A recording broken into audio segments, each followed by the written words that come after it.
সংসদ নির্বাচনে বিএনপির 2/3 আসনে জয়কে জনগণের রাজনীতির বিজয় বলে আখ্যায়িত করেছেন বিএনপির মহাসচিব মির্জা ফখরুল ইসলাম আলমগীর। তিনি স্পষ্ট মন্তব্য করেছেন, জামায়াত ইসলামের রাজনীতি মানুষ প্রত্যাখ্যান করেছে বলেই এই ফলাফল। শুক্রবার সকালে প্রতিক্রিয়া জানাতে গিয়ে তিনি জাতীয় সরকার গঠনের প্রতিশ্রুতি পুনর্ব্যক্ত করেন। শুক্রবার সকালে নির্বাচনের ফলাফল পরবর্তী প্রতিক্রিয়ায় বিএনপি মহাসচিব বলেন, বিএনপি কোনো ক্যাডার ভিত্তিক দল নয়, বরং জনগণের দল, তাই তাদের জনপ্রিয়তা কখনোই কমেনি। মির্জা ফখরুল উল্লেখ করেন, আওয়ামী লীগের দুঃশাসন ও দমনপীড়নের কারণেই জামায়াতের সাময়িক উত্থান হয়েছিল, কিন্তু ব্যালটের মাধ্যমে জনগণ তাদের রাজনীতি পুরোপুরি প্রত্যাখ্যান করেছে।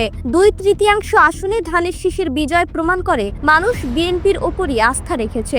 আগামীর সরকার গঠন নিয়ে তিনি জানান, ফ্যাসিবাদ বিরোধী দলগুলোকে নিয়ে জাতীয় সরকার গঠনের যে প্রতিশ্রুতি ছিল তা রক্ষা করবে বিএনপি। একই সঙ্গে জুলাই সনদে স্বাক্ষরিত বিষয়গুলো এবং দলের ঘোষিত 31 দফা সংস্কার কর্মসূচি ধাপে ধাপে বাস্তবায়ন করা হবে।